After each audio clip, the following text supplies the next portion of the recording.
I'm delighted to chair this session for a number of reasons.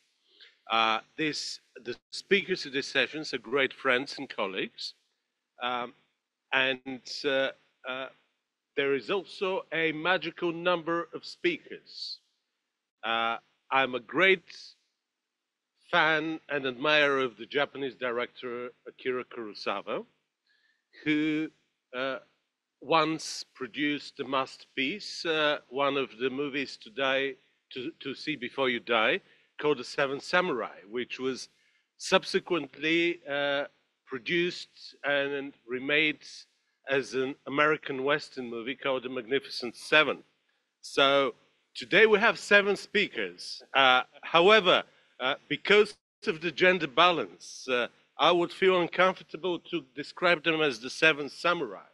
But in terms of their scholarly excellence and very significant footprint in terms of policy making, in terms of intellectual contribution as academics, as well as public intellectuals and religious leaders, I wouldn't hesitate to describe them as the Magnificent Seven.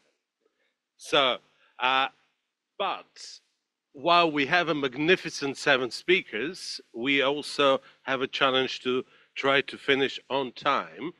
So I would greatly appreciate and encourage our speakers to be very succinct and open for opportunities to really spell out the key points they want to make and have the situational awareness of the characters from the Magnificent Seven and be able to respond to the challenges, including the challenges of timekeeping today. So the first contributor to this panel is a friend and a colleague, David Burrowes, who has a very remarkable career and a footprint as a politician, and he has engaged for a number of years in the field of protection of freedom of religion and belief, in his role as the special envoy, deputy special envoy to the British Prime Minister. And so we have already recruited him and corrupted him at one of the previous G20 summits. I've seen him being able to really pitch very impressive Bollywood moves during religious ceremonies and religious festivities in India. He's very capable of relating to problems and the intersection between religion and sustainable development.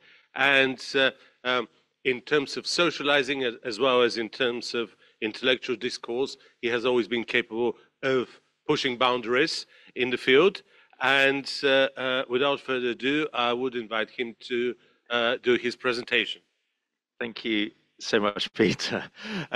Yes, looking forward still to dancing to J-pop, but we'll see whether that opportunity arises later. Thank you so much to Tokai University and the G20 Interfaith Forum for the great opportunity to join you here in Tokyo and take part in this colloquium to engage and develop important relationships, which have already taken place actually, both before, during, and indeed after this colloquium. I told my wife that never in your wildest dreams will I be speaking in Tokyo about religion and culture, sport and peace.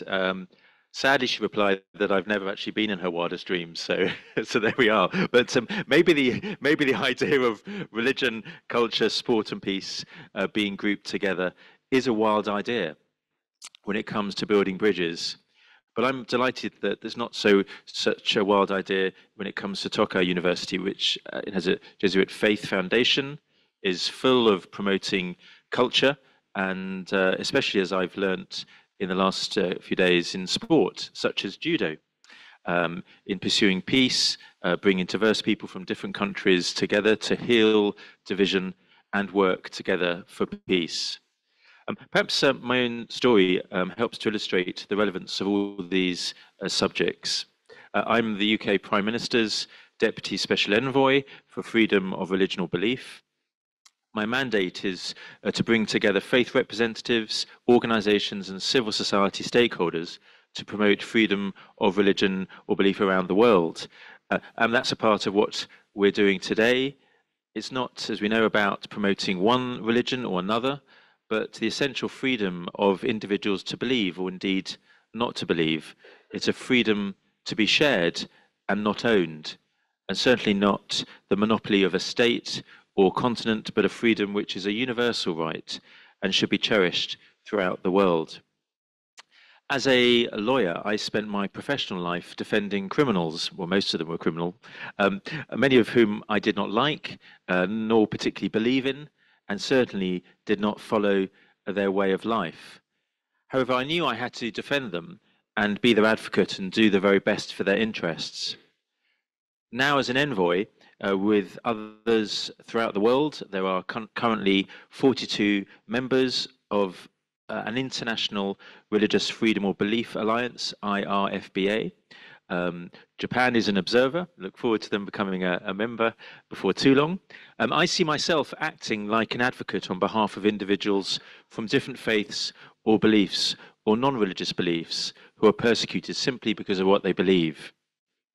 So we all obviously have a role to play defending this freedom of others, as we are here joined together at this colloquium: academics, students, civil society, religious leaders and governments. I see bringing the IF20 alongside the IRFBA, the IRFBA, helps to build these bridges and helps to bring participants together. This universal right, this foundational right to a socially cohesive society, truly is the way forward to a truly prosperous and peaceful society, which is why it matters when we're talking about the G20. It's pertinent that those increasingly authoritarian states have high up on their list to control religion and individuals who want to be free to believe what they want to believe in and not what the state tells them to believe. It is people of faith who are often in the front line fighting for peace. I've been, it's a confession, Peter, I've been a politician for nearly 30 years, elected in local and national government, and now appointed as an envoy. Maybe you could say that as such a politician, I'm the last person to talk about building bridges.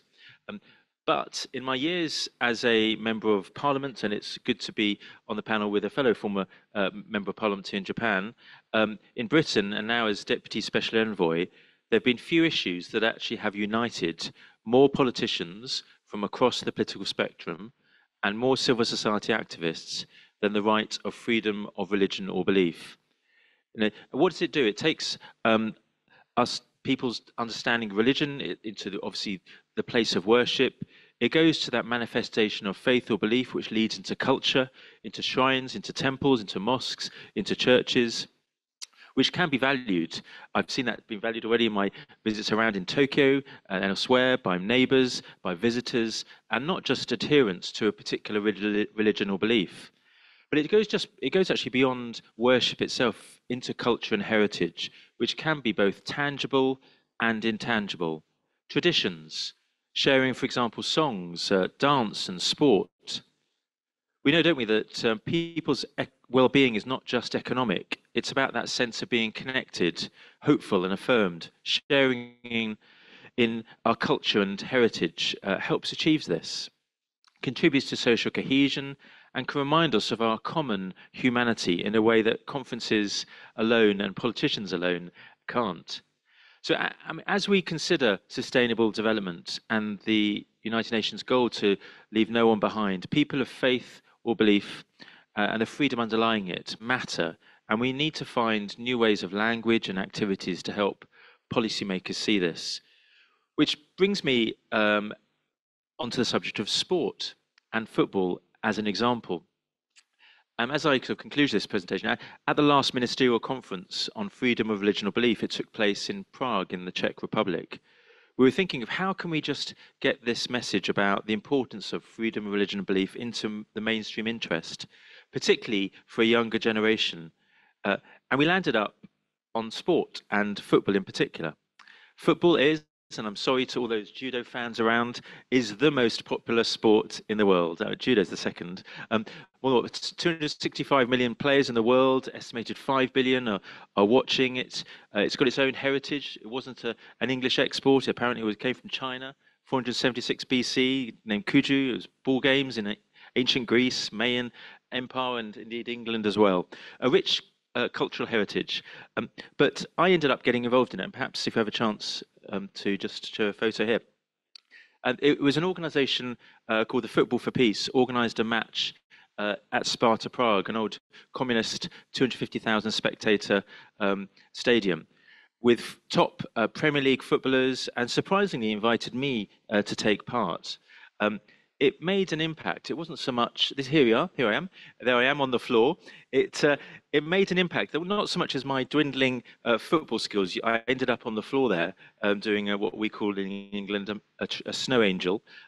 But what was an impact was the message from footballers with different religions and beliefs, how they coped as professional players and how they respected each other, and seeing them come together with myself as this odd envoy sent an important message of peace, which actually got the main headlines in the Czech TV. Just move on to the next slide. Football for Peace is an example of sports diplomacy. Its mission to tackle societal and environmental issues like sustainable development. And moving on to the next slide, the project they have is to rehydrate the earth, to help global awareness, to activate campaigns for water, driven by the power of football and soccer that touches, 5 billion people across the globe. This football-led campaign then has the potential to be a real help in helping to challenge and solve the world's climate and water crises, that rehydration projects that they're developing. And it's important, as we move to the next slide, to look at how to deploy those projects to help the most vulnerable in the community and communities globally. That helps the SDG goals, and it's something which both the FIFA and NFL confederation territories are working hard to do, to engage together one team to participate in rehydrating their land.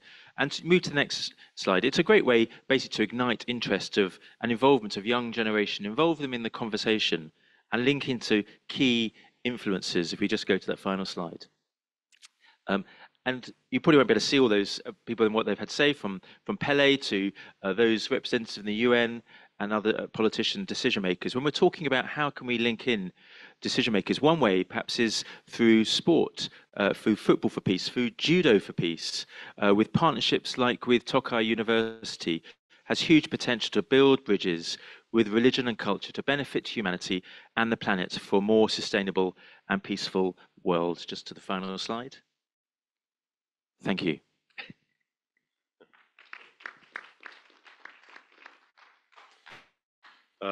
Wonderful, and delighted that David was able to make the connection with the work of some of my heroes in Tokai, Judo and Solidarity, Judo for Peace, and Judo S, all those organizations which were remarkable for engaging with difficult parts of the world, bringing people together who would not normally get together, and eventually find new ways to do things together in the future. This is an opportune moment to bring into the conversation my dear friend Naoto Yoshikawa, who is one of our hosts, but among his talents as a very senior executive and manager of Tokai, he also works on ethics and economics. And as far as sports is concerned, or rather martial arts are concerned, he's 6th Dan in Kendo and a master of tea ceremony. We spent a lot of long hours over the table talking about anything from how do you choose your tea vessel for your guests to some intrinsic aspects of swordsmanship. And he brings, in a way, symbolically, all those different strengths and qualities of Tokai University. Naoto, over to you. Thank you. Thank you. Nice introduction of mine. I'm a kind of the different kind of background for many of us, I think here, because I was working United Nations Development Program and the Food and Agriculture Organization of the United Nations, and I live in the many different countries, so-called LLDC, least less developing country, and like Zambia, Guyana, Suriname, and like Bangladesh, and many others. And each countries, when I went to there, of course, there's a strong religious influence in the world and in the societies. So I try to each countries, many countries' religious scholars. I studied many different religions. And my basic job was how to develop countries, how to make improving people's life, and food security is how to feed all of them. I was doing that.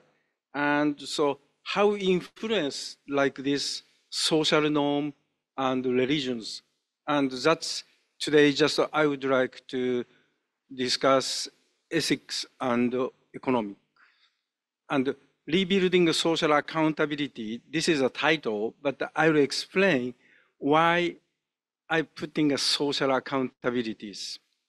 And today, like a sustainable development in capitalism, social conditions for economic growth, analysis of the economic growth of Japan, and analysis of the economic growth of the United States, and the temptation of the riches, and rebuilding social accountability or ethics in the world, and what we can also the input to the G20s I just would like to mention. And sustainable development in capitalism, I think just I try to put it together, improving a society without emitting harmful materials in order to keeping basically environment and keep the world harmonious society, good governance by international law and norms, diplomacy, communication, power balance, etc. But obviously, we are not successfully doing it. But also, other thing is also the many thing is maybe Second World War also, unfortunately, one of the biggest causes economy or like each country's like an economic problem. So economic growth without depleting the resources, natural resources, and human capital, and those things also, it is I really believe that important. And many people nowadays, even the environmentalists, growth is not necessary, try to how to maintain. At this moment in our capitalism society or any society, people working hard and try to making a better life than today. So in order to do so, that if you, it will be resulted into growth of economy. So I think stopping to the growth of the economy, it's not really nonsense. Maybe also the problem is maybe our advanced country, so-called advanced country, I don't believe that, not necessarily, but we have a nice life at this moment. But where I live in, and most people's, maybe they couldn't buy, happiness with money. However, at least reducing the unhappiness with money. So we need economic growth. Definitely, we need it.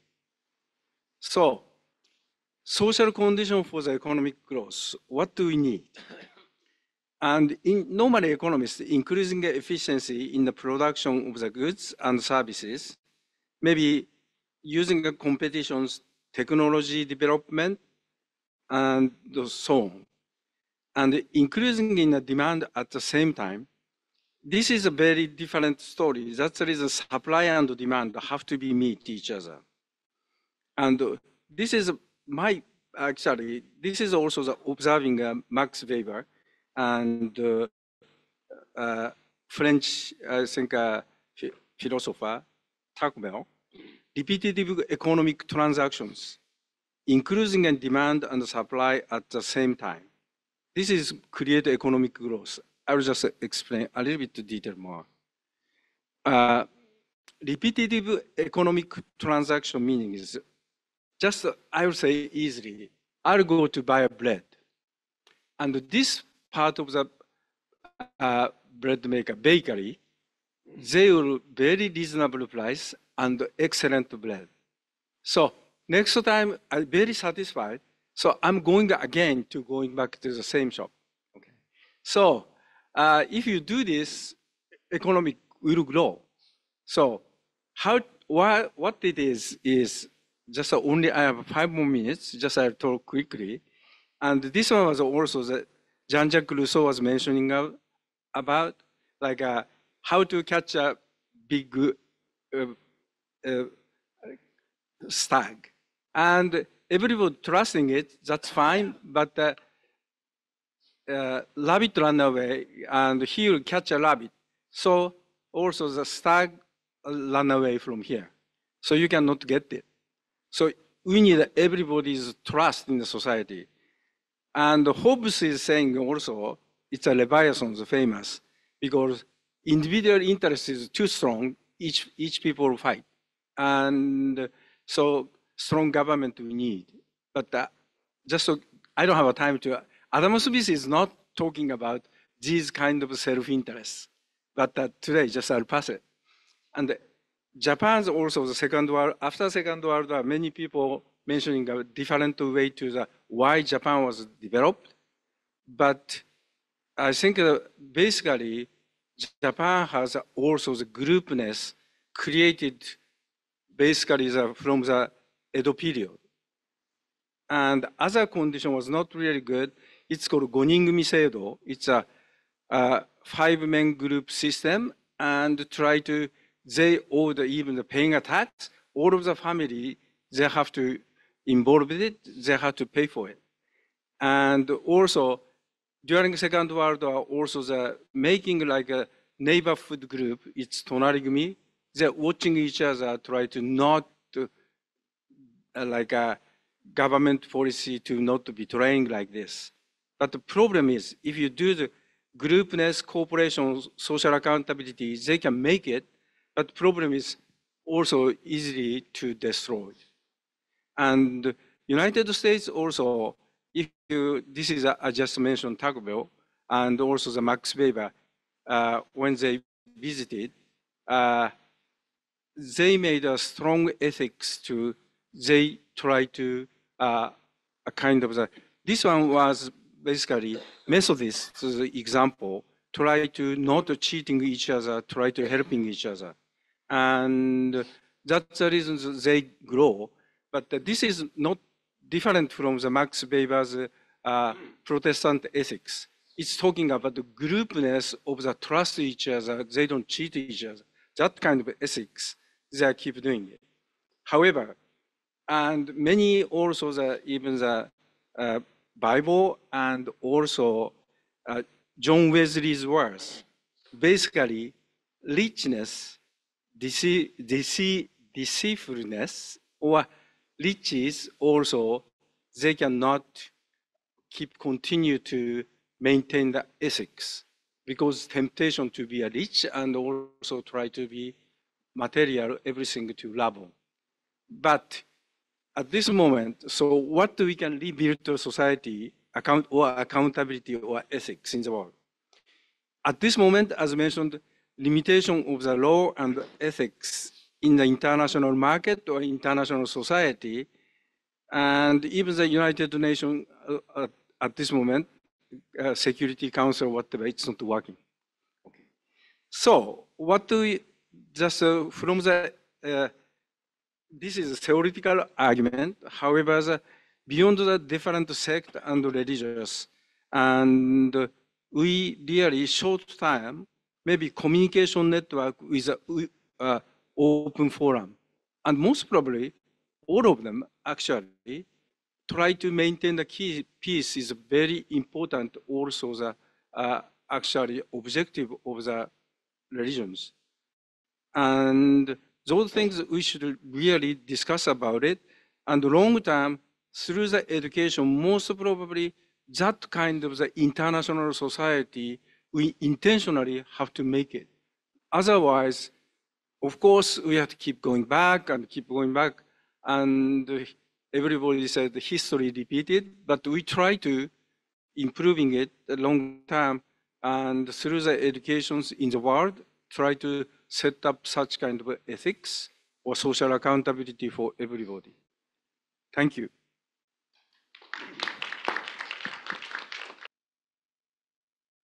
Thank you, Naoto. And our next speaker is a very important religious leader and a dear friend, Audrey Kitagawa. Audrey Kitagawa is of a Japanese ancestry. She's based in Hawaii. And she's not the only religious leader with Japanese ancestry on this panel, but I could almost claim that this is an infallible statement if I say that she's certainly the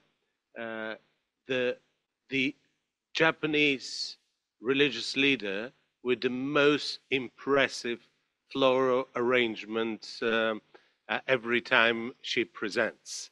And I'm almost certain that this is an infallible statement. Audrey, we are very sorry that you're not here with us in person, but we're delighted that you could join us all the way from Hawaii, and we look forward to your presentation.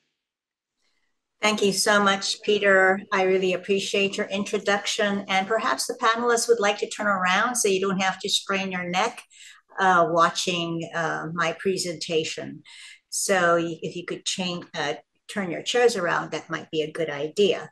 So aloha nui loa, everyone, from Honolulu, Hawaii, and where I am broadcasting from, surrounded by the flowers of Hawaii and wearing a flower garland or lei around my neck. And a lei is a symbol of love and friendship. It is a symbol of aloha. And aloha is a Hawaiian word for welcome, goodbye, and most importantly, love, and is meant to convey the heart of compassion, kindness, and goodwill from the person saying aloha to the person or persons hearing the word. When I began my presentation today, I greeted you with the words aloha nui loa, which means with very much love. Thus, I am greeting you with great love, wearing a lei, the symbol of love and friendship for all of you. In Hawaii, it is traditional that all auspicious events begin with a sacred blessing evoked by a kumu or teacher, and so it is fitting that I begin this presentation with a blessing from a Hawaiian teacher who reminds us of our sacred connection to life with the dawn of each new day that brings the light and shines upon repositories of our knowledge that brings us enlightenment. On this day, may we receive the blessing for today's program from Hawaii, and may all that we share here today help to enlighten our hearts, minds, and spirits to be in remembrance and gratitude to the divine creator of all there is. Can we please play the blessing?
The theme of this colloquium, Religion and Sustainable Development, speaks to the fact that religious and faith-based organizations are being recognized as important participants in discussions about the design and planning of initiatives to improve the lives of people around the world.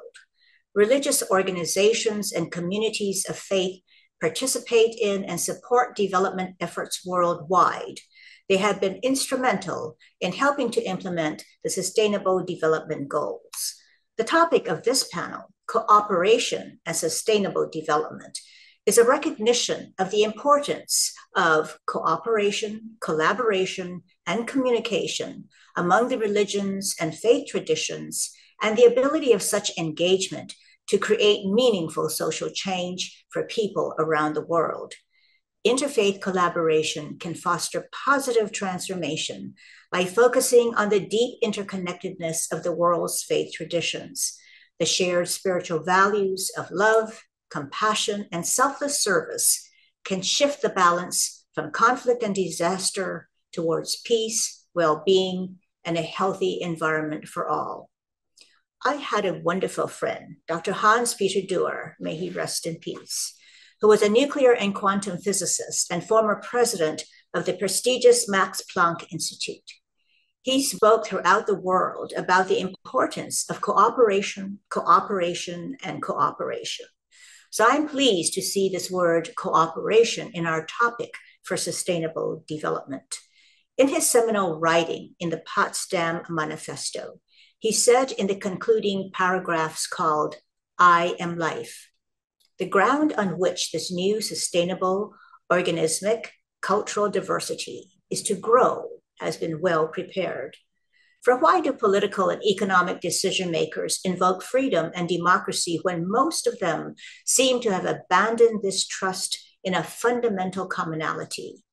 Because they secretly know and feel that deeply anchored in people's hearts is a longing to strengthen their own physical, emotional, and spiritual abilities and to further develop their personalities. And this is possible only in relative freedom.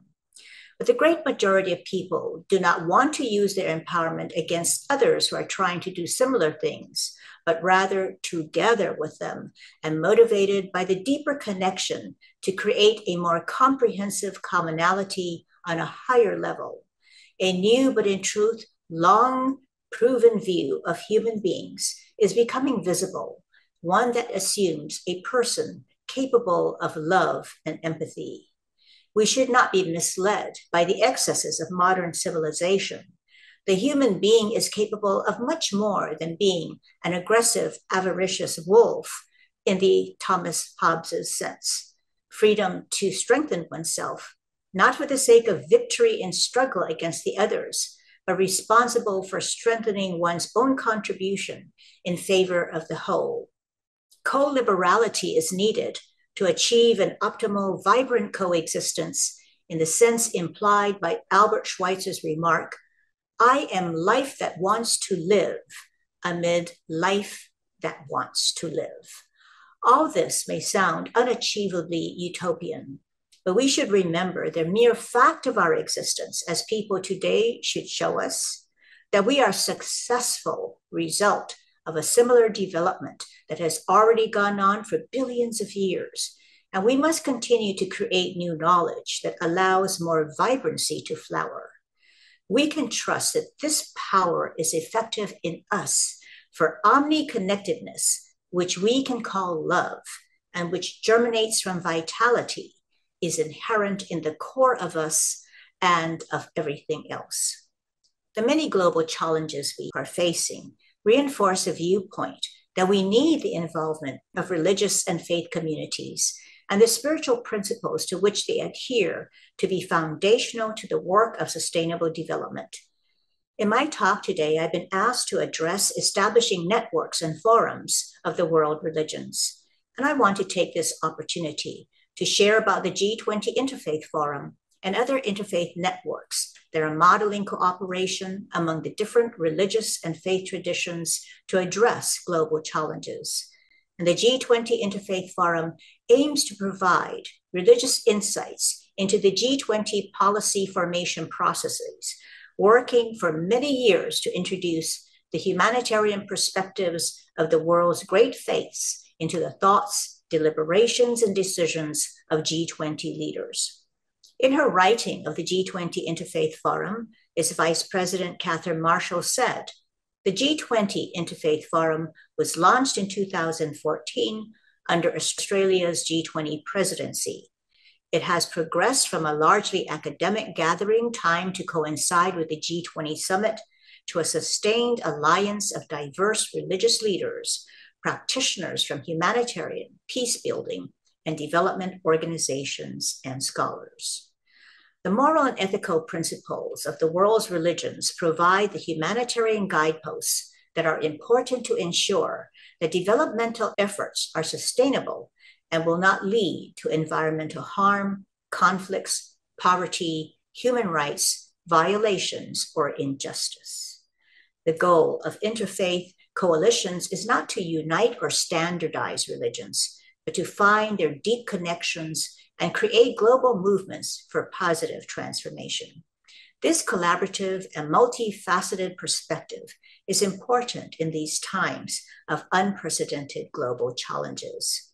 And I also wanted to mention the important work of the United Nations, especially through its Environment Program and the Faith for Earth initiative that seeks to promote faith leadership, faith-based organization, and communities as custodians of far-reaching value-based perspectives on environmental sustainability. And the other is the Interfaith Rainforest Initiative that seeks to unite all people of faith to end tropical deforestation. It is significant that the importance of faith communities have been recognized by the leading guiding institution of the United Nations and other important fora. Let us celebrate today, then, as an important interfaith convening itself that exemplifies the cooperative model of engagement that seeks to make this world a better, more peaceful, and sustainable place. And I thank you for this privilege and opportunity to be part of this convening.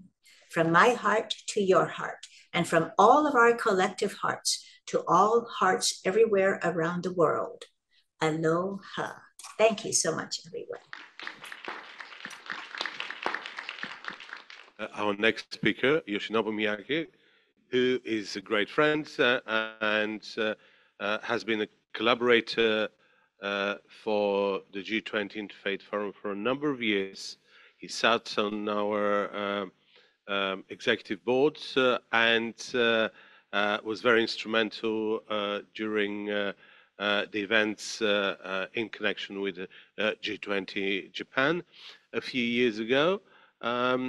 He's a very significant Shinto religious leader, and he's also a public intellectual who thinks very seriously about the nexus between religion and development.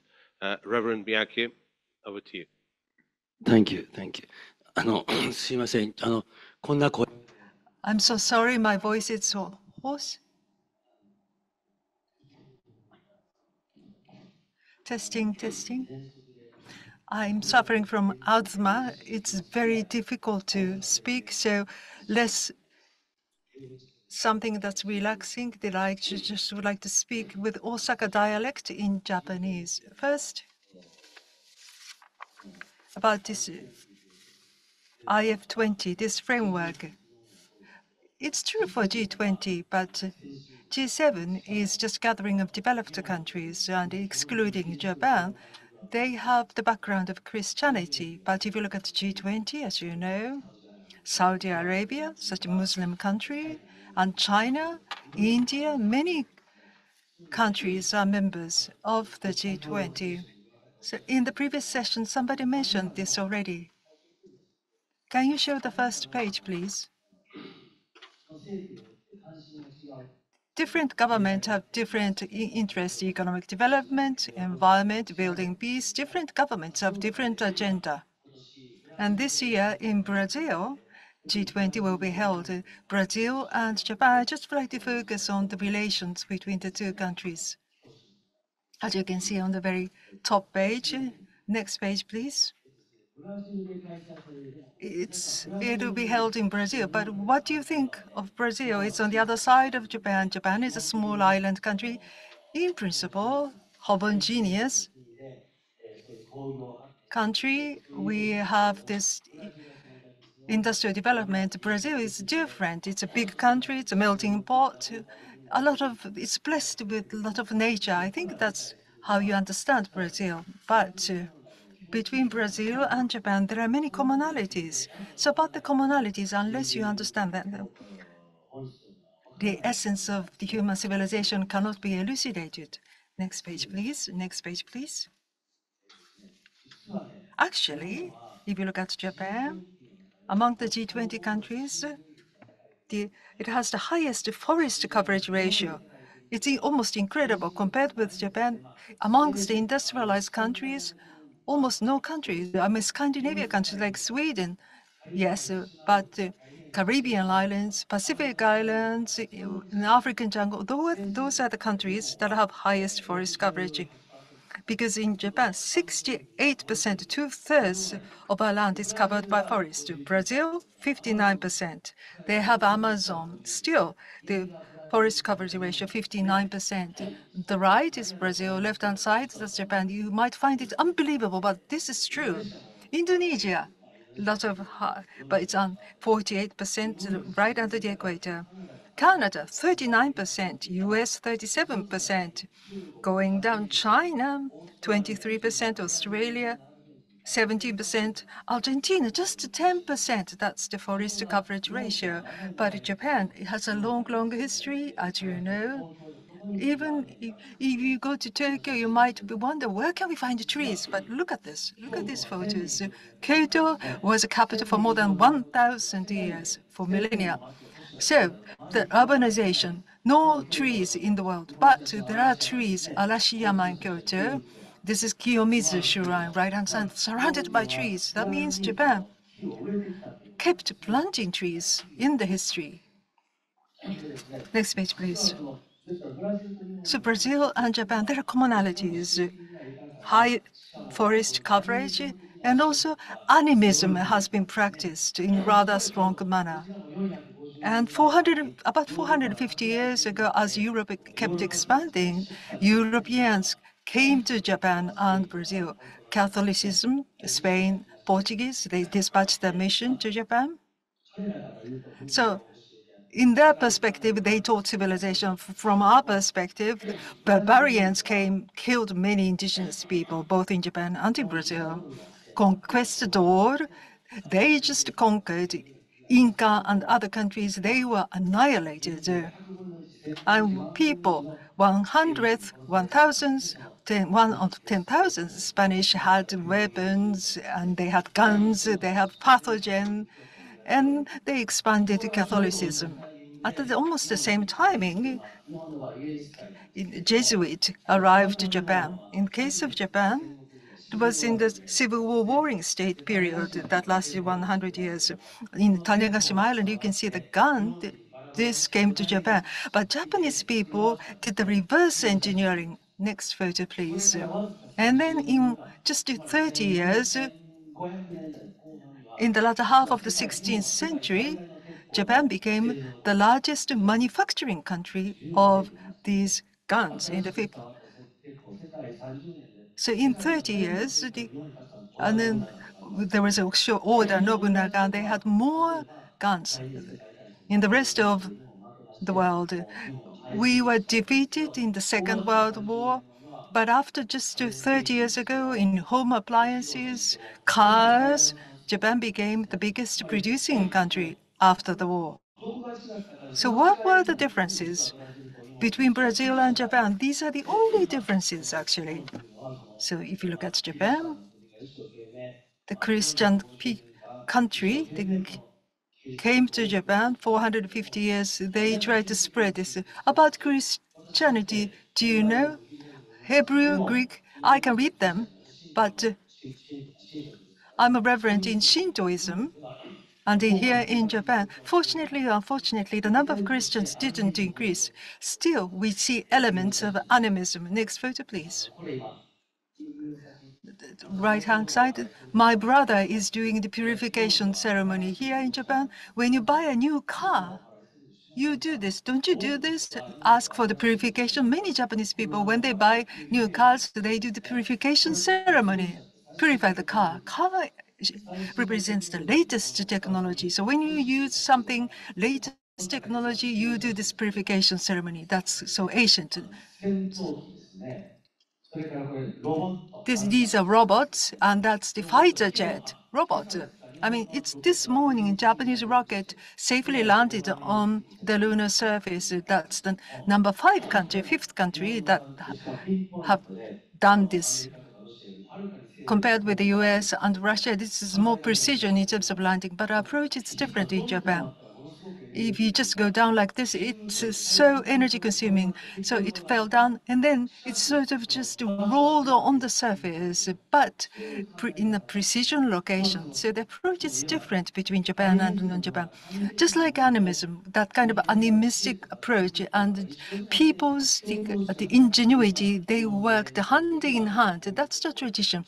So we still do these things. If you go to the rocket launching pad, I mean, in the TV doesn't show because there must be separation between the politics and religion. That's why you don't get to see them. But they do this kind of purification ceremony, even at the rocket launching pad. So social evolution, this is really this is different because in Japan was really quick to adopt evolution in biology, but social evolutionism has been widely accepted in the West. For instance, in religion, first there was so-called primitive animism, and then from there, the polytheism, many different gods, deities, and then dualism between good and evil, like Zoroaster, darkness and the light, or the devil and angels, and the Abrahamic Judaism, Christianity, Muslim, monotheism. So this is in a linear evolution, but this is wrong in my opinion. For instance, in Christianity, this issue of good and evil still exists. If the God is omniscient and omnipresent, why do we see problems? In the Catholic country, you have a guardian angel, saint something, there are many, many Saint Nicholas, Santa Claus, and then there are many, many gods, and then guardians. What's that, the October 31st that you get? That's Halloween. Those zombie ghosts. And there are many people who actually still believe in them. So, in a linear social evolution, this is not the case in terms of religion. And in the case of Japan, can you see where it is? What do you think? About 120 years ago, here in Tokyo, in a place called Shibuya, during Meiji era in the late 19th century, this is what it looked like in Harajuku and Shibuya. There was nothing. But the Meiji emperor, 150 years ago, when we were civilized, he was the emperor, the great emperor. When he passed away, people, I mean, he did something so much for modernization, but people wanted to create this shrine. Meiji Shrine was established. If someone's alive and he's worshipped, I mean, that's abomination for the monotheism. But Shibuya, there was nothing. But 1 million trees were donated, they were planted. And then you see the forest after a century. Meiji Shrine, that forest, it's artificial forest planted. You can see so many skyscrapers. So this represents Japan. On one hand, there is this animism feelings, but at the same time, industries, modernization, high tech, at the same time, they coexist. They can coexist. That's Japan. Next page, please. This is a great Ise Shrine. So they go stand side by side. Japanese people, you are familiar with this Ise Shrine. The Amaterasu is worshipped, the ancestry deity of the emperor. For Every 20 years, they are recreated. Spending 8 years, they build new shrines. So 12 years after the new ones built, they start creating the new ones. Right next to the old shrine, they copy that. Everything is copied from the old to the new. And the ancient tools are used, the ancient processes are used, exactly the identical thing is built. So this is very similar to DNA.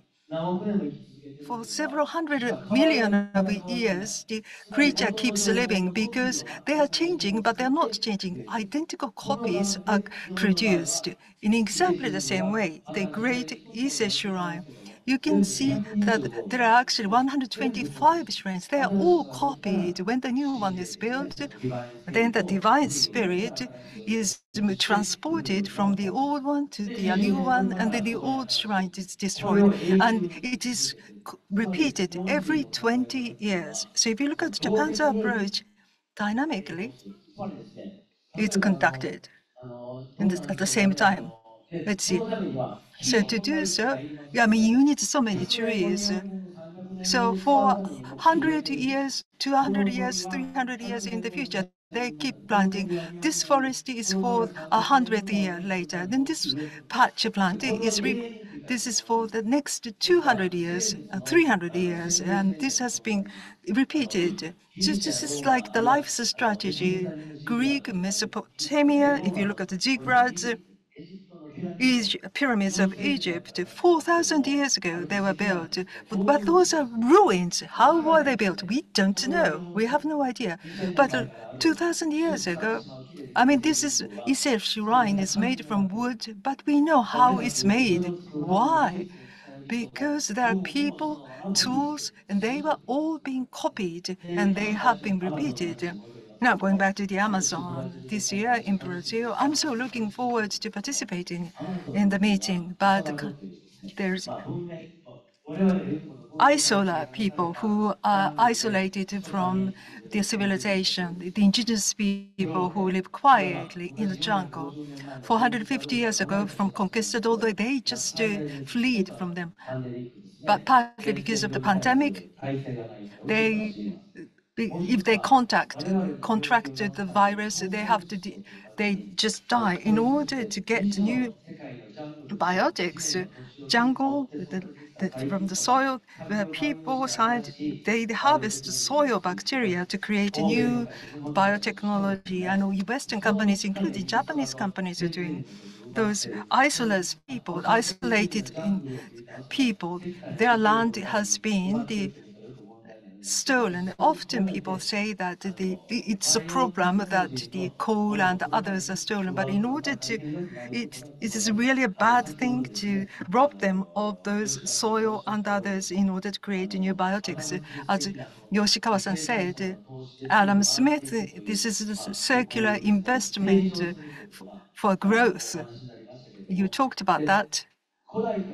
Ancient to Middle Ages, making profit was a bad thing, but now making profit is a good thing. Why?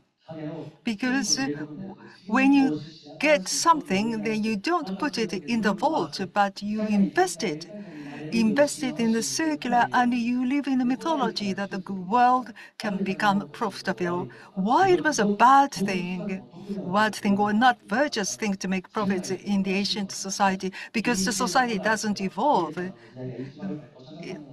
When the Buddha and when the Jesus was alive, that was the greatest period. So society doesn't evolve. Now, becoming wealthier is a wrong thing because that means robbing people of that wealth. But in finance, you just try to invest something. Yesterday, I sold equity, so I made a profit. I did that. But those are the numbers only in this finance. The global resources are finite. Once we know that, that's definite. The global resources are not infinite. Those are limited. So making it sustainable, it's so difficult. It's not you can just put sustainable adjective on everything we do. What we are doing is something that we feel guilty about, and this is something that I have to remember. Thank you. Thank you, Reverend Miyake. We're now going to bring into the conversation Michael K. Young, who has been a long-standing collaborator with the G20 Interfaith Summit. He brings both the US as well as Japanese perspective into the conversation. He's a fluent speaker in Japanese, and he has great admiration for Japanese culture. Michael, over to you. Thank you. Peter, appreciate that introduction. I feel like I ought to give my favorite Kurosawa quote from The Seven Samurai, but it's very inappropriate for this audience, so I'm going to refrain from doing that. But I do want to extend thanks particularly to Tokai University. I think this is an enormously fitting setting in which to discuss these issues, given the focus that this university has had for so many years and the way in which it serves as an example of exactly how ideas can move behavior in ways that really matter in this regard. I want to shift the focus just a little bit from some of the things that we have been talking about harmony and how to use religions to create better understanding and address some of these issues to a somewhat less pleasant topic, and that really has to do with the issue of conflicts. It does occur to me, as I think a great deal about this issue, and as Peter said, I've been involved in it for many years, domestic and international conflicts are, in a fundamental way, among the greatest barriers, not only to stability, but to resource generation necessary for sustainable development, or indeed development of any kind. We've certainly seen that over the past 30 years in really significant ways, as we have seen an increase, certainly from the prior 20 years, of both internal domestic conflicts and international conflicts, and the consequences of those. Security and sustainable development are intimately related, and in some ways addressing these issues of sustainable development, particularly through the prism of religion, can be very valuable in addressing an issue that the G20 even doesn't itself directly focus on, but is central to much of what we think. We know that, as one looks at the studies, I study and teach about conflict, that the underlying cause of a significant percentage of internal and international conflicts can really be traced to scarcity of resources and maldistribution of these resources. That maldistribution and that scarcity often comes from environmental degradation. The same is true for refugee movements, migration movements, and so forth. They are frequently the result of conflict, and that in turn the result often of environmental changes that have increased the scarcity of resources or the distribution of resources in ways that exacerbate these conflicts. So at a fundamental level, if we can think about how we address resource scarcity and distribution, that has an opportunity to move us in a very powerful way towards reducing conflicts, which in turn allows us a platform and a space in which sustainable development is much more likely to occur. The issues are, not surprisingly, they are the issues in which the G20 focuses on: economic development, debt relief, education, healthcare, to name just a few. Addressing environmental issues requires attention to many of these exact same issues, but with the attention to address them in environmentally sustainable ways.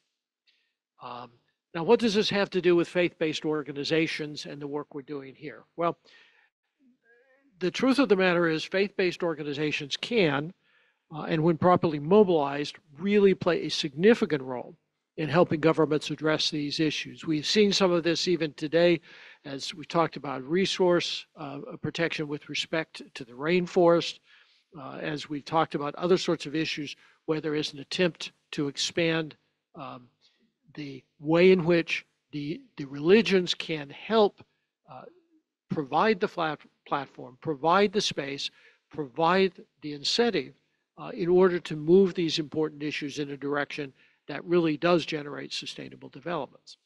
They can do this in part by encouraging the G20 countries to expand significantly their efforts to address these issues. If one looks throughout the world and understands that by some estimates, 7 of the 8 billion people in the world define religion as one of the central characteristics of their lives. If that set of resources can be mobilized with respect to their respective governments to address these issues, that is an enormously powerful political force.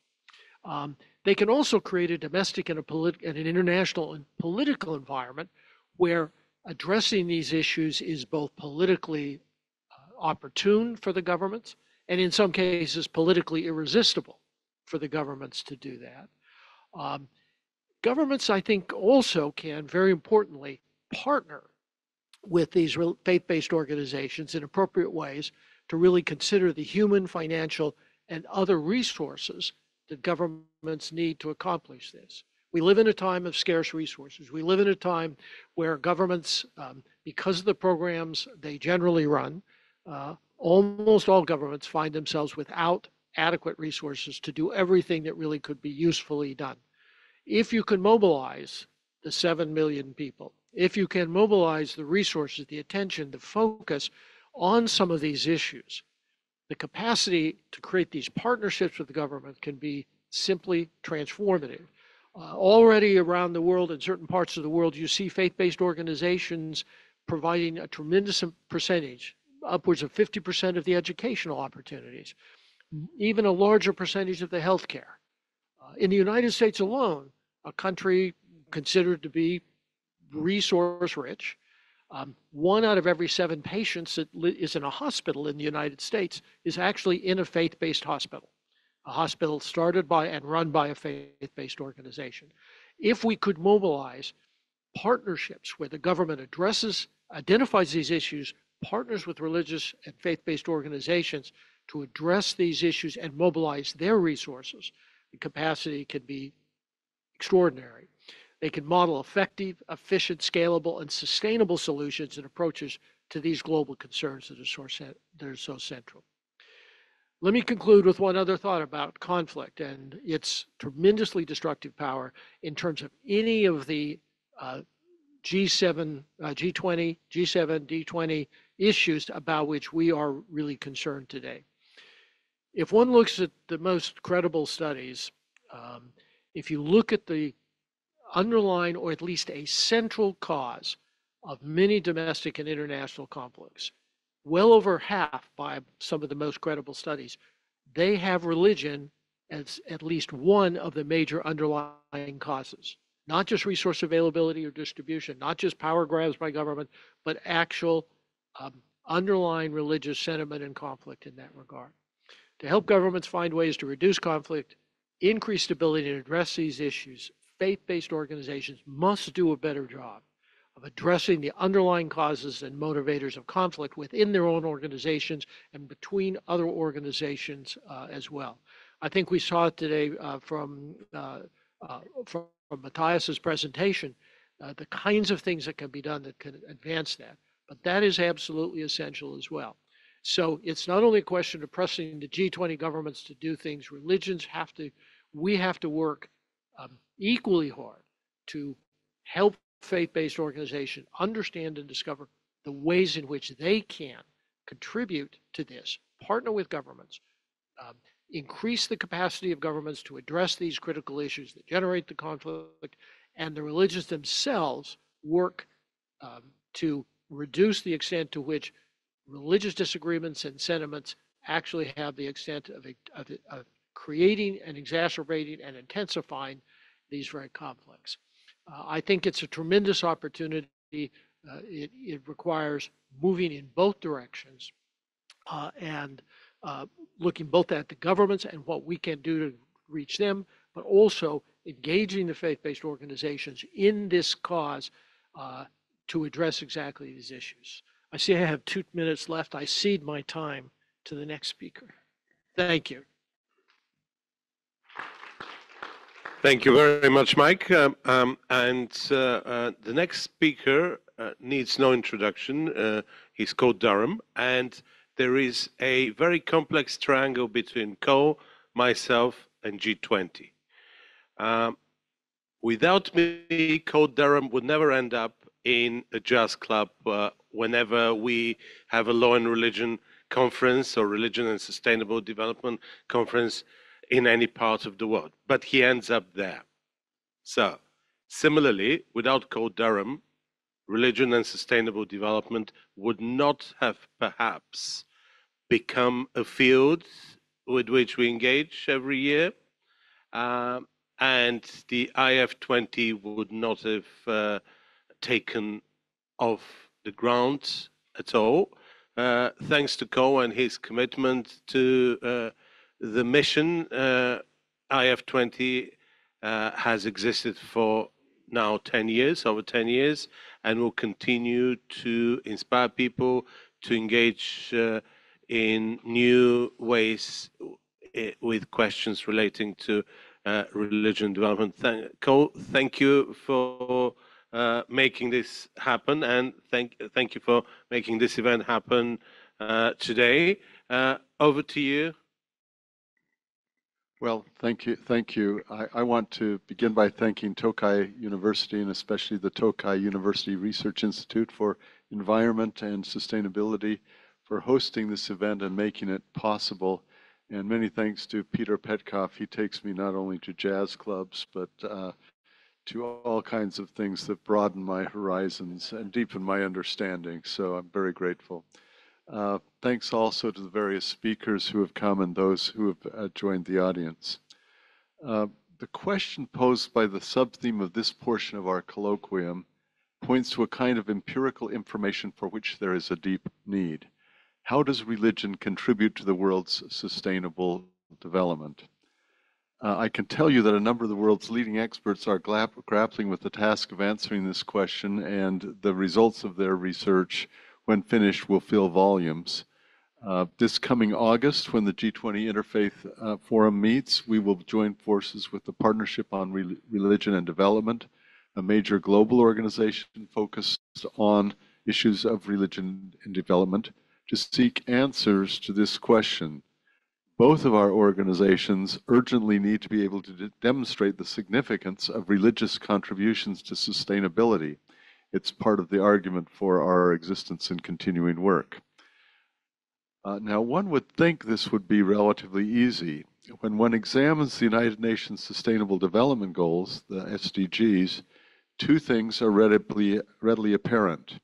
First, the SDGs address issues that are among the central concerns that religious communities have had for centuries: reducing poverty, eliminating hunger, providing health care, enhancing education, addressing problems of inequality, caring for the environment, encouraging good governance, and many other goals enunciated by the SDGs are among the most central concerns of the world's religious communities. Second, however, and somewhat ironically, the role of a religion in addressing these issues in the context of achieving SDGs is almost totally overlooked. This is in part because the SDGs have been framed primarily by secular policy analysts who tend to ignore religious contributions, but it is also because religious contributions are surprisingly difficult to quantify.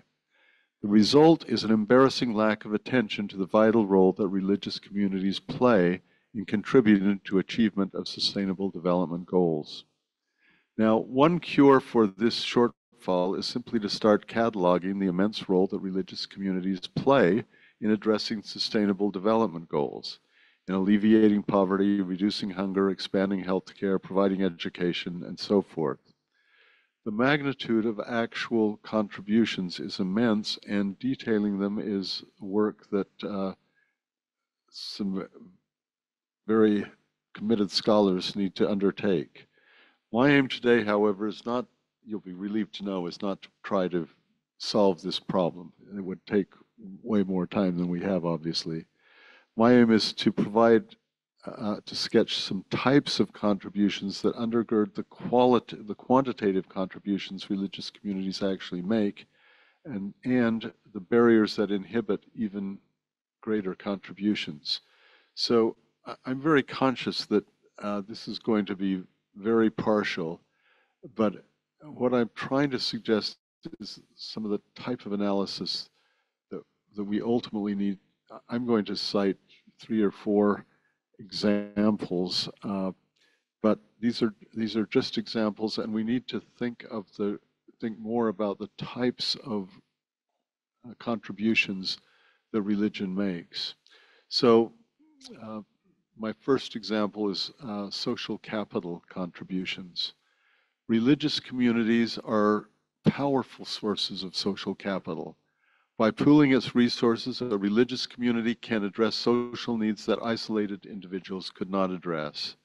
One of the areas that we expect to attract significant attention this year in G20 Interfaith Forum is the growing crisis in the number of refugees and other displaced persons. The numbers of individuals involved is astronomical, now exceeding 110 million persons. One example of the way that religious communities help generate social capital and indeed material capital is through support for religiously affiliated humanitarian aid organizations.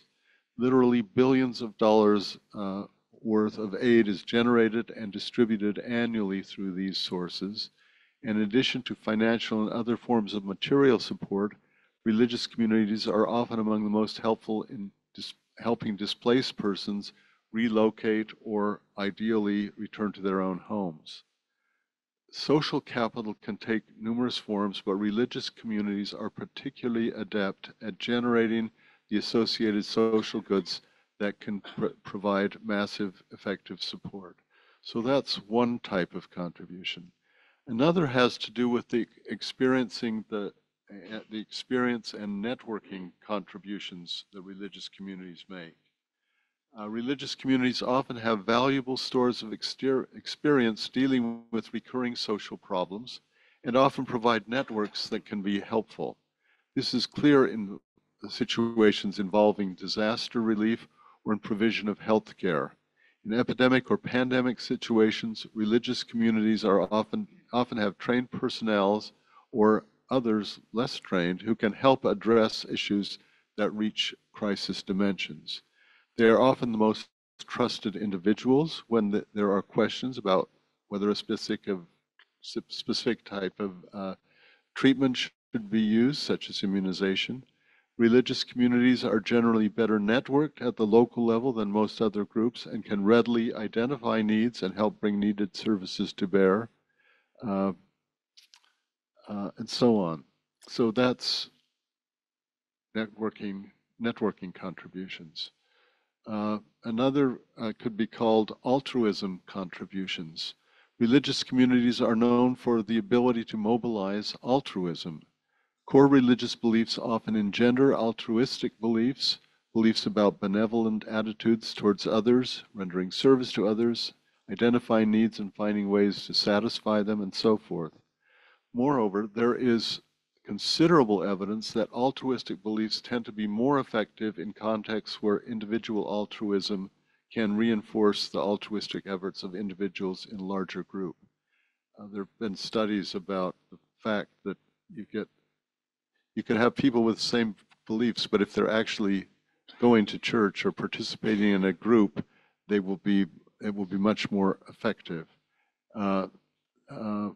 People are more prone to act on altruistic ideas if they are motivated to do so by a socially supportive environment and by the example of others. Sometimes altruistic beliefs can take the form of disciplined response. The climate crisis ultimately requires changed patterns of consumption. Altruistic beliefs about stewardship of nature and the environment may lead to more disciplined patterns of consumption. So that's altruistic contributions. Identifying needed reforms. Now, my types here overlap, and this is not very scientific, but I hope you're getting the idea. The world is witnessing increased patterns of trafficking and subjecting individuals to modern forms of slavery. This can take a variety of forms, including child abuse and online pornography. Religious communities are often particularly incensed by these evils and are in a position to mobilize reform efforts. Religious communities can play an important role not only in identifying evils, but also in mobilizing social reactions, which can help solve problems once they're recognized, and in general can help strengthen patterns of good governance.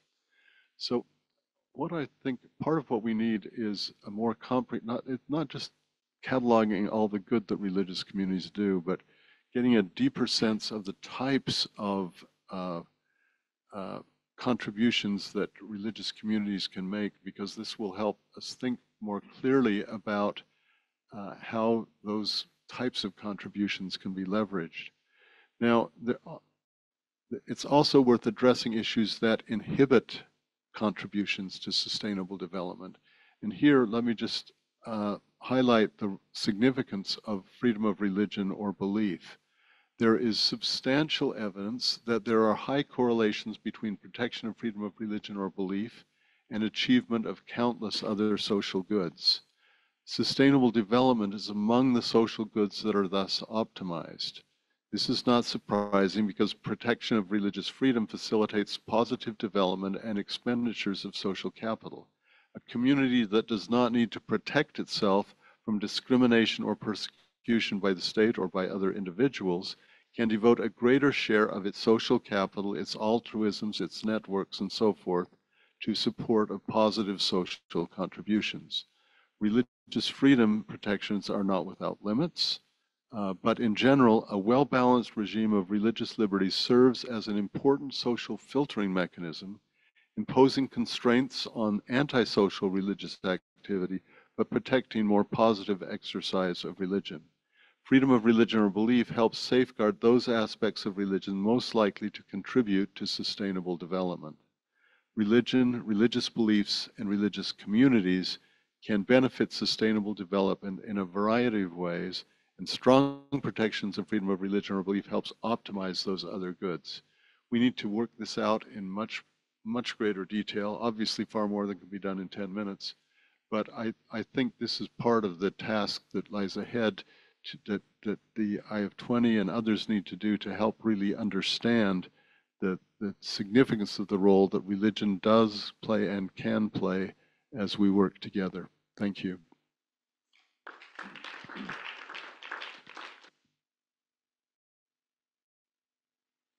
Very much, Cole. And this was a wonderful overview of everything we have been doing for a number of years. And I look forward to continuing the conversation about the direction in which we would take it from here. And our final panelist today is Yukihisa Fujita-san.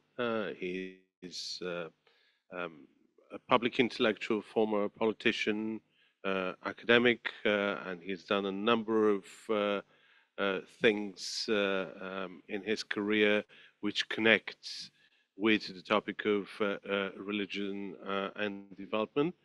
He's a new friend. This is the first time we meet, and we welcome him within the context of this gathering and within the context of IF20. Fujita-san, over to you. Thank you so much. It's a great honor for me to be speaking to you. It was about a week ago that Reverend Miyake encouraged me to come. So I'm just making a short speech. Let me introduce my background briefly. I have been working with two international NGOs. One is for humanitarian assistance. Another is for conflict resolution. During this time, I also served in the Japanese National Parliament called Riot for 18 years. I'm now back at NGO activities. Our world has developed into crisis with the coronavirus pandemic and now simultaneous conflicts in Ukraine and Gaza. These wars are no longer distant wars, but have become my war of tomorrow for everyone on this planet. As a multi-faith conference in 2019, German President Frank Walter Steinmeier said, "We must be united in our belief that religion must never be cited as a justification for hatred or violence. No war must be waged in the name of religion." There are, however, plentiful examples of religion being exploited to justify war. We in Japan cannot overlook the fact that religion was amongst the reasons why Japan went into World War II. Peace-building initiatives by multi-religious leaders are more vital than ever. Religious actors can coordinate with policymakers and intergovernmental entities to facilitate reconciliation rather than religion being used to justify conflict. Political leaders, particularly those with authoritarian leanings, are good at agitating religious believers to be against others. Accordingly, divisions, inequalities, and multipolar disorder can spread worldwide. This is where religious leaders need to make greater efforts to convince their followers to accept and love others instead of encouraging hatred.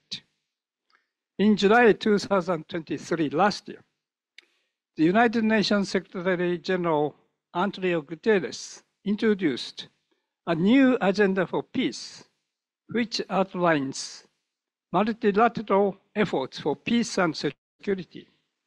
The original agenda for peace was initiated by then UN Secretary General Boutros Ghali in 1992 to deal with internal conflicts between different races and religions after the end of the Cold War. Inspired by this concept, in 1996, I initiated an Agenda for Reconciliation program, which continues to provide a safe space for sharing and training in Africa and between Palestinians and Israelis now. As one who has been involved in conflict resolutions or process in various conflicts, I understand that reconciliation failed when mediators try to do it for their own self-gain. Religious leaders who are aware of this may have been too modest or reluctant not to show their involvement. But the crisis now we face may require them to play a more visible role. Peace is more of a prerequisite for sustainable development than ever before. A new agenda for reconciliation and peace by religious leaders are urged. I am a first comer, but it's a great honor to be with you.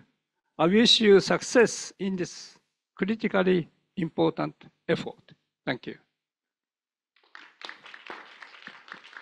Thank you so much, Fujita-san. Unlike the magnificent 7 speakers at this panel, the chairman is going to abuse his position and he's not going to be so magnificent, and he'll stick to the timekeeping of this panel. So we have a few minutes for discussion, but in order to preserve time and give an opportunity for as many of you as possible to ask questions, I would like to group the questions by 3 at a time, so we have enough chance to actually engage a greater number of people into the conversation. So, any questions from the audience, or any comments? Perhaps I could abuse my role again as a speaker. As a speaker and now chair, and I just wanted to ask David, Cole, and Mike initially one question. What do you think that IF20 has not achieved so far? I mean, there are a lot of things you said about interesting directions, positive directions, but what would you consider to be our major failures in the process? Cool. I'm averse to disclosing failures. One of them is we have not found a better leader than me, and I would be grateful to solve that problem. I think we're just beginning to realize the magnitude of the challenges, and I think one of the things we need is to build an organization more capable of reaching G20 countries in effective ways and finding more effective ways to communicate some of the types of things that we can do.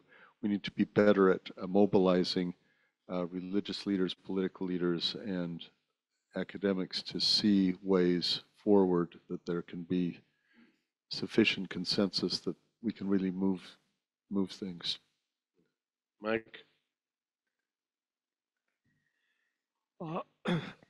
I think it's important to keep in mind it's a young organization in a very complex field because it crosses over not only religions, but governments and all of geopolitical affairs. And so the fact that it still has limitations is not surprising, but I think Cole's absolutely right, beginning to realize what could be done and what hasn't yet been quite accomplished. I think part of it is to create the kind of intellectual foundation for the case that we're trying to make to the G70 countries, as Cole was articulating. I think we have lots of examples. They're kind of anecdotal and episodic, and I think a much more systematic thinking through with a much more robust catalog of things that really show how this can be done. I would add to that, secondly, we need to talk and think through what modalities for actual cooperation look like. I think governments are not accustomed to engaging in many cases with religion, and when they do, it's often detrimental, not positive. Coming up with modalities where governments can collaborate with religion in a way that benefits both the agenda of the government while not disadvantaging the religion and not preferencing other religions in the context of that cooperation is really important. And then thirdly, I would say we will know we have succeeded when government officials start to turn us down. That is to say, we'll know we're engaged in a real dialogue with them when they actually begin to talk to us and say, no, we disagree with you. Right now, to the extent we engage governments, it tends to be a little bit of a pat on the head and tell us to go and remember our place. I think finding more effective ways to really get to the governments and have a chance to show how they can advance their agenda in significant ways by thinking with us about the issues that we've been talking about here and other places, I think is important. I think those would be kind of three steps I see moving forward. David, I'm sure that you would probably suggest that one of the major failures were my Bollywood dance moves in Pune during the last G20. I was trying to be polite and really not. But beyond that, I mean, do you feel you obviously almost a newcomer to this gang, but you've obviously fitted in rather nicely. I mean, sitting on a fence from your perspective, do you get a sense that there's certain things which have not been achieved that could have been achieved? Yeah, I mean, so I try and avoid being a politician and not answer. But I think, can I just answer it by saying I think there's I've seen elements where there's the possibilities of what could further happen. I think one of those possibilities came when we prepared for the ministerial conference on freedom, religion, and belief, and we collaborated and connected in on the issue of cultural heritage. And if it wasn't for that collaboration, which involved the Interfaith Network as well, cultural heritage wouldn't have actually been included in the agenda hardly in the ministerial conference, and wouldn't have had a part of a statement which referenced inclusive societies, sustainable development. And so there's that connection that we made at haste. But I think what we're lacking is to make that further connection in, not least to the International Religious Freedom or Belief Alliance and their gatherings, and to make sure that freedom of religion and belief is intertwined with interfaith, so that the genuine dialogue, which is always needed in terms of interfaith dialogue, leads to another word of sort of diapraxin, where there's actual practice. We don't just, as was mentioned in terms of Mateus's presentation about true religious literacy, comes when we're not just coming together and we don't all agree with each other, because plainly freedom, religion, and belief is all based on the fact that we often will fundamentally disagree, not least in doctrine, but we will come together and fight for each other's rights. So the more people that can come together and then ensure that governments get that and understand that better, and then they'll see that religion, what can be the source of conflict, can be the source of solutions, not least at a G20 level. So there's hints, there's hope, but we need to do a lot more connecting in those different movements and making sure that we see the practice and networking of it. Wonderful. And now I would like to bring into the conversation our Japanese interlocutors, Professor Naoto Yoshikawa. The founder of Tokai many years ago referred to a bit of an embarrassing incident in Paris when the first prime minister after post-World War II, Japanese prime minister, encountered Charles de Gaulle, and Charles de Gaulle described him as a statesman of a nation of excellent transistor makers. And in his commentary, Matsumae Sensei proposed that this is true, that Japan is very good in improving things invented by other people. But it's also true that we need to find our ways of finding Japanese authentic voices to have an impact and change the world. In this context, however, I was just wondering whether I could challenge that premise and ask you, do you think that as far as religion and policy is concerned, as far as religion and development is concerned, there is a scope of revisiting the transistor makers' capabilities of Japan, abilities to improve things which are already there, but we are sort of stuck and cannot really use them the way we expect to use them. There have been conversations about religion and policy for many years.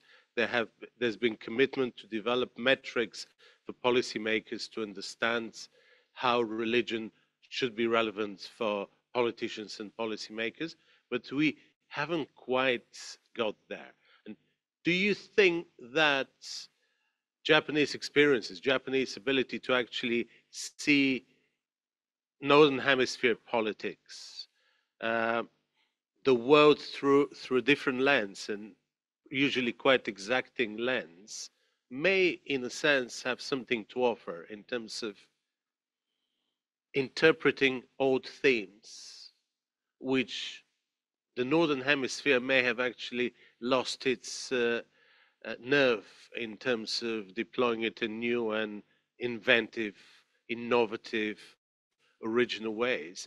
And do you think that the transistor making reference, the transistor making metaphor, may be one of the angles through which Japan could actually make a difference in approaching old legal tools and policy tools in new ways? I think immediately it's impossible, because the reason was I think historical reasons, like maybe before the, like I would say Edo period, much more like even the accepted Christianity, whatever, but the idea of the under the God, everybody is equal. That kind of the idea was, it's not acceptable in a hierarchical society in the Edo period. So they are kind of try to get rid of the kind of the maybe original that like idea of the Christianities also, and also the according to the what his name Edo 時代の Edo period's religions. It's actually Harvard professor, he wrote about it. That was very much more religious was naturally also in the society during the Edo period. However, after the Meiji period, was established the religion, it's a kind of the meaning of the special meaning of the sect, and also Shintoism was also the try to be national religions at that time. So except other religion, even the like Buddhism was one time try to get rid of it in the Japanese government. And however, so like a kind of the historically, what is the religion is a kind of at this moment, it's phobia. Japanese people, unfortunately, try to accept looking at in generally many different beliefs or whatever. So immediately, I think the Japanese can, at a kind of difficult to contribute to the world to using a religious influence to the society or bringing a peace is very difficult. But in the long term, I think Japanese also the education, we have to really create much more accepting to everybody's different belief. That's first we have to start doing. And maybe it is because at this moment we don't have a kind of the so-called national religions, and also the kind of it's a kind of flat. And also maybe went back to originally, like a Japanese originally Shintoism, also the kind of the Greek methodology. There is a lot of the different God. So meaning is try to starting to many different ideas and whatever to try to, if we can accept like this, unless hurting other people, hurting the society, that's a different. And like if you bring it to how to accept other people's idea and belief, that's maybe we can start, Japan can do, and inclusively, nowadays, inclusively like diversities and all of the society we need. And in order to do so, even the diversity, we try to accepting societies, try to find out the common place, not from the different place. Same as a belief and also the interface, ideally believe many things is common. Starting realize from the common place to understanding each other, that maybe we can start and we can contribute later. Attracted to that idea, partly because it also reflects a lot of the strategies which the founder of Tokai Matsumae deployed. He was very good in bringing uncomfortable conversations on the table by starting a conversation which is comfortable and then creating the momentum to bring the difficult questions and difficult conversations and get people to endorse them and accept his views. Fujita-san, would you like to add something to that? Thank you so much. Partly because the way religion was used for Japanese militarism at the Second World War, after the war, in a sense, government has discouraged individual Japanese to be associated with any political party or religious affiliation. And that has made the Japanese to be passive about the democracy. In a sense, democracy was given by the United States. It's not a democracy that we fought for. Therefore, status quo and also the conformity are the things that the Japanese value. Then Japan was in a peace period for 3 decades, so to speak, after the crisis period, during the war and after the war, when Japan had to be reconciled with Asian neighbors and the United States. And therefore, religion has not had opportunity to deal with nerve issues for the last 3 centuries. I mentioned reconciliation and peace. Reconciliation is usually used for dealing with reconciliations after ceasefire. Peace is to make ceasefire. So we need both reconciliation and peace efforts. We have come back to crisis area since the COVID, the wars in Ukraine and Gaza. So these days, for every Japanese citizen, even in a remote island, those things have become your own problem than before. And this is where the vacuum of beliefs of the Japanese has to be filled. Quite a few medical doctors and business executives, after their retirement, they are finding the vacuum in the spirit. And they're suffering from psychological disease and so on and so forth. And this is where Japan has come back to the crisis area, that everyone's problems to be solved. And this is where religious organizations have a special role to play, rather than big companies as such. Thank you so much. And final word by Reverend Miyake. We are running over time, so you have 1 minute if you could manage that. So thank you to give the opportunity. So just I would like to mention about the bridge building reconciliation. Last fall in Italy, a new magazine was published titled Yusur, the Arabic word, bridge building. And the first edition was the King Charles III and the General Secretary of Muslim World League. I forgot the wrong name. It's blah, blah, blah, blah, blah, Al something. Al-Islam. So it's a very interesting dialogue. Just I received yesterday for that magazine is like a king of UK and Muslim leaders try to make change ideas for to make understand each other's. And the second issue will publish recently, and the theme is artificial intelligence and religions. It's also interesting story, and I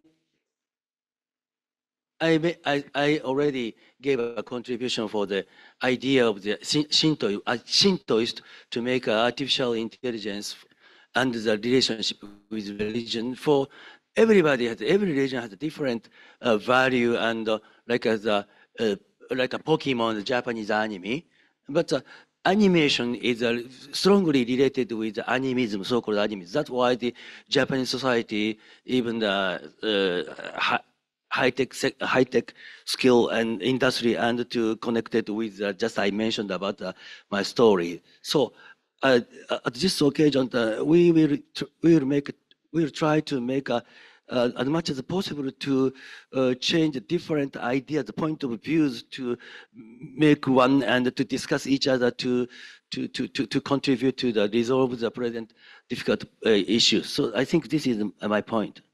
Thank you. Thank you so much to all our speakers.